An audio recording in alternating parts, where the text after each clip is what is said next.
Taloq qilish huquqini ayoliga o'tinib berish. Savol. Assalomu alaykum ustoz. Bir ayol eriga agar taloq qilish huquqim bo'lsa, seni taloq qilatdim degan. Andin undaq bo'lsa taloq qilish huquqini sana berdim degan. Andin ayol sen taloq degan. Bu taloq kuchga egimi? Javob. Va alaykum assalom va rahmatullohi va barakatuhu. Barliq hamd sanolar Janobi Allohga bo'lsin. Durud va salomlar payg'ambarimizga, u zotning oila tavobatlarga, ashablarga va u zotga toki qiyomatgacha ergashganlarga bo'lsin. Er kishining taloq qilish huquqi bor. Er kishi bu huquqni o'zi ishlasimi bo'ladi, boshqalarni vakil qilsimi bo'ladi, boshqalarga topshirsimi bo'ladi. Agar er ayoliga taloq qilish huquqini sana berdim degan bo'lsa, er taloq qilish masalasida ayolini vakil qilgan bo'ladi yoki huquqni ayoliga topshirgan bo'ladi. Bu ahvolda ayoli eriga sen taloq desa, mutlaq ko'pchilik olimlarning qarshida ayol bir taloq bo'lgan bo'ladi.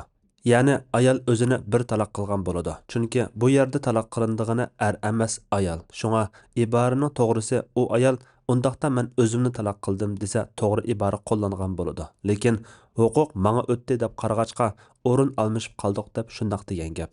İmam İbn Qudama rahmatullohi alayh er kishining yo o'zi taloq qilish, yo taloq qilish ishida birini vakil qilish yoki uni ayoliga topshirib, ashu ayolning ixtiyorligiga qo'yib berish ixtiyorligi bor. Bunun dalili shuki, Rasululloh sallallohu alayhi va sallam ayollarga ixtiyorlikni berganda, ayollari Rasululloh bilan birga qilishni tanlagan degan.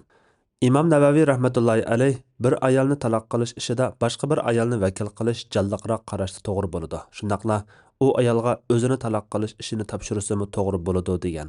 Ya'ni er yat bir ayolga o'zining ayolini taloq qilib etish ishini topshirsa, u ayol u erning ayolini taloq qilib etsa to'g'ri bo'ladigan ahvolda o'zining ayoliga o'zini taloq qilish ishini topshirsa, albatta to'g'ri bo'ladi. Chunki bu ayol yat ayoldan tuvan emas. İmam Tirmizi bu meseledeki qarashlarni bayon qilib mundaq degan.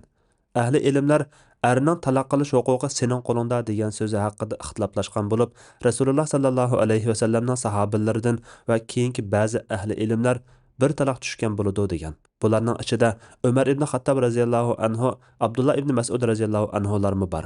Bu qarash tabiinlar va undan keyingilardan xali ko'p ahli ilmlarning qarashidir.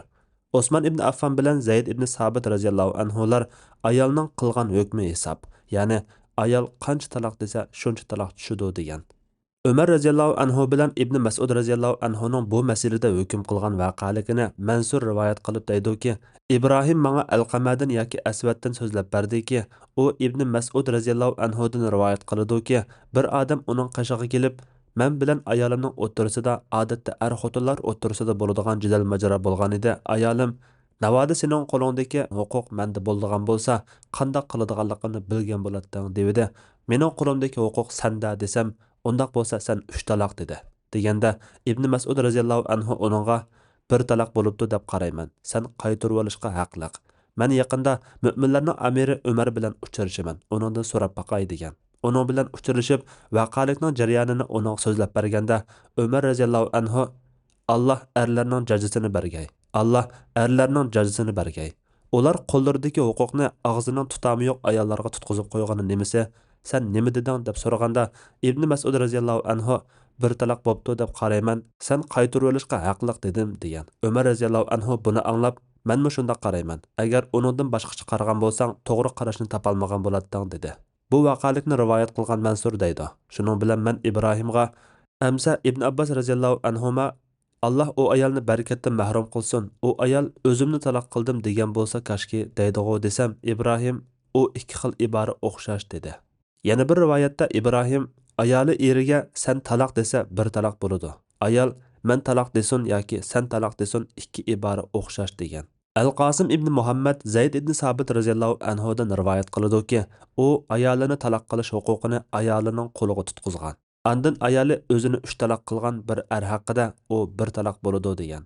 Xalifa Umar ibn Abdul Aziz Bani Tamim qabilasidan bo'lgan ayolini taloq qilish huquqini ayolining qo'liga tutqizgan bir kishi haqida agar ayol huquqni olmay eriga qaytarib bersa hech gap yo'q. Agar o'zini taloq qilsa bir taloq bo'ladi. Eri uni amriga qaytarib olaydi deb maktub yozgan.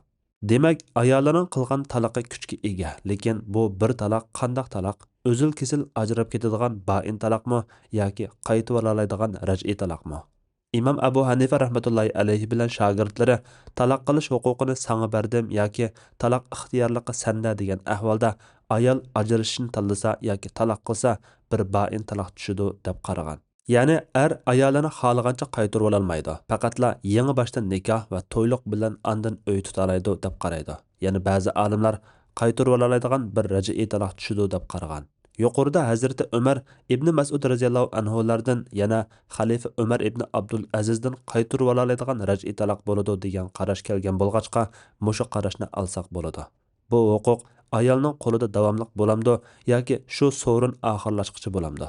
Ko'pchilik olimlarning qarashida bu huquq ayolning qo'lida shu so'rin oyoqlashgan qadar bo'ladi. Undan keyin bo'lmaydi.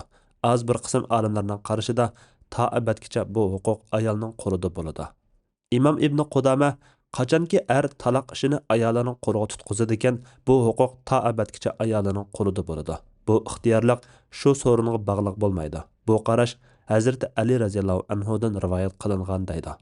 Undaq bo'lgan ekan, ayoli bu huquqni ishiltib bir taloq qilgan taqdirda o'zi bir taloq bo'lgan bo'ladi. Yana shunga o'xshagan taloq qilish huquqini sana berdim, taloq qilish o'zingning qo'lida, o'zingni taloq qilib ol va taloq qilishda seni vakil qildim degandek iboralarmi yuqoriqiga o'xshash.